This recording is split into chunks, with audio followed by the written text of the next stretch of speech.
नमस्कार दोस्तों, स्वागत है आप सभी का हमारे यूट्यूब चैनल लक्ष्मी धार्मिक वॉइस में। होली की अग्नि में यह 5 चीज़ें भूल कर भी मत डालना, इससे उल्टा पैर आपके घर में गरीबी आती है, घर में कंगाली छा जाती है। दोस्तों, होली के दिन इस तरह की पूजा भी हमें नहीं करनी चाहिए।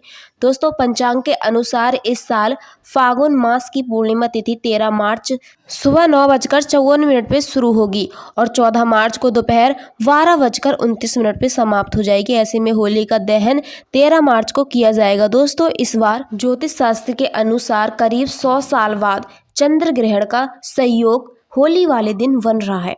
14 मार्च को चंद्र ग्रहण सुबह 10:02 से शुरू होगा, जो दोपहर 3:02 पे समाप्त होगा। इस दिन सूर्य राहु मीन राशि में, शुक्र मंगल और शनि कुंभ राशि में विराजमान रहेंगे। ग्रह नक्षत्रों की शुभ स्थिति कई राशियों पर मालामाल हो सकती है। दोस्तों, इन राशियों के लिए ये ग्रहण बहुत ही ज्यादा शुभ है। दोस्तों, हिंदू धर्म पंचांग में होली का त्योहार बुराई पर अच्छाई की जीत का प्रतीक माना गया है।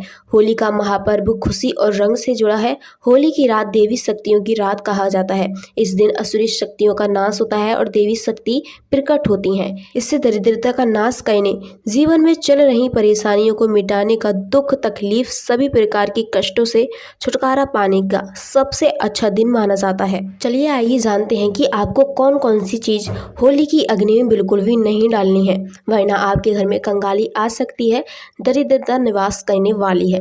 होली की अग्नि में कभी भी भूल कर भी ना डालें टूटा हुआ अन्न। जी हाँ दोस्तों, टूटा हुआ अन्न बहुत ही ज़्यादा अशुभ माना जाता है। अगर आप टूटा हुआ अन्न चढ़ाते हैं तो होली माँ जाते जाते आपको श्राप दे जाती हैं। टूटा हुआ अन्न पूजा पाठ में बिल्कुल भी इस्तेमाल नहीं करना है।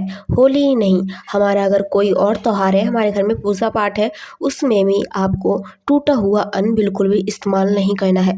ये बिल्कुल भी सही नहीं माना गया है। ज्योतिष शास्त्र के अनुसार ये बेहद ही अशुभ है।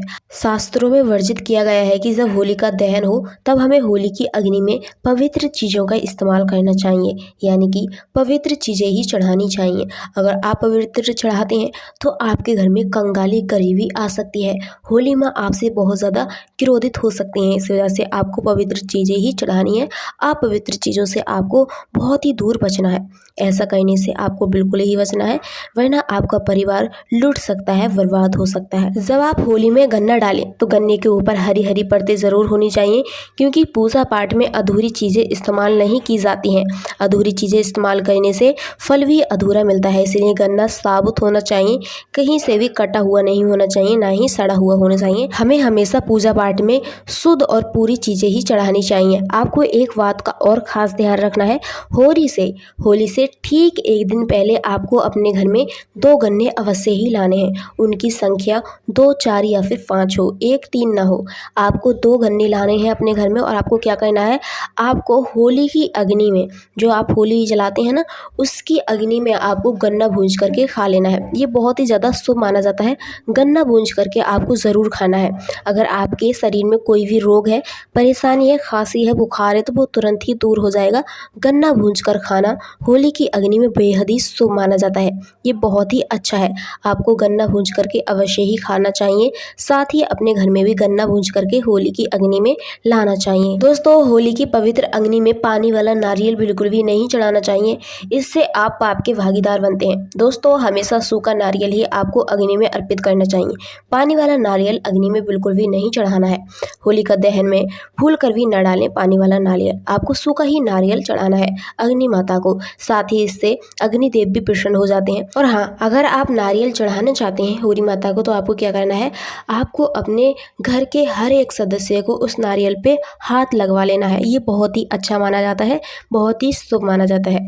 आप नारियल चढ़ाते हैं तो आपके बहुत सारे कष्ट कलेश उस अग्नि में जलकर भस्म हो जाते हैं। होली माता को घर का भोग अति प्रिय है। आप अपने घर में जो भी पकवान बना रहे हैं, गुजिया बना रहे हैं, पापड़ बना रहे हैं, तो वो अवश्य ही होली माता को चढ़ाएं। हाँ, एक बात का आपको खास ध्यान रखना है कि जब आप होली माँ को गुजिया चढ़ा रहे हो तो उनकी संख्या 3 ना हो। आप 7, 5, 11, 21 संख्या ले सकते हैं, लेकिन 3 आपको बिल्कुल भी नहीं चढ़ानी है। 3 संख्या भोग के लिए बेहद ही अशुभ मानी जाती हैं। 11 और 21 नंबर माता लक्ष्मी को बहुत ही ज़्यादा पसंद है और माता होली माता को भी बहुत ज़्यादा पसंद है। इसी वजह से आपको 11, 21 ही लेनी है, लेकिन 3 आपको बिल्कुल भी नहीं लेनी है। अगर आप 3 संख्या लेते हैं तो आपके घर में बर्बादी ही बर्बादी होगी। आपको ऐसा करने से बचना है। और आपको होली माता को जौ भी जरूर चढ़ानी है। बहुत ही आसानी से आपको जौ मिल जाएगी। किसी भी गेहूं के खेत में जाइए, वहीं पर आपको जौ मिल जाएगी। आपको नई जौ चढ़ानी है। माता रानी को नई जौ चढ़ाती हैं तो ये बहुत ही ज़्यादा शुभ मानी जाती है। हर एक व्यक्ति अपने घर में नई जौ अवश्य ही लाता है। होली के दिन जो व्यक्ति अनजान होते हैं ना, वही नहीं लाते हैं, लेकिन हर एक व्यक्ति इस जौ को होली माता के दिन अवश्य ही लाता है। और होली के दिन जब आप होली माता की पूजा कर रहे हो तो आपको बरबूलों की माला भी जरूर चढ़ानी है। बरबूलों की माला भी बहुत ज़्यादा शुभ मानी जाती है। बरबूलों की माला के बिना पूजा अधूरी मानी जाती है होली की। इसी वजह से आपको बरबूले की माला जरूर चढ़ानी है। ये बेहद ही शुभ मानी जाती है बरबूले की माला। साथ ही आपको एक एक बरबूले की माला होली के दिन अपने छत पे भी डालनी चाहिए। ये बहुत ही ज़्यादा अच्छी कही गई है। इसी वजह से आपको होली के दिन बरबूले की माला भी होली माता को ज़रूर चढ़ानी है। दोस्तों, ये रही कुछ जानकारी जो कि हर एक व्यक्ति को ज़रूर ही सुननी चाहिए ताकि उनसे कोई भूल ना हो। दोस्तों, अगर आपको हमारी वीडियो, हमारी जानकारी पसंद आई हो तो वीडियो को लाइक और चैनल को सब्सक्राइब ज़रूर करें। और जो भी लोग चाहते हैं कि इस होली माता लक्ष्मी उनके घर आएँ तो वो कमेंट बॉक्स में जय माता लक्ष्मी ज़रूर लिखें।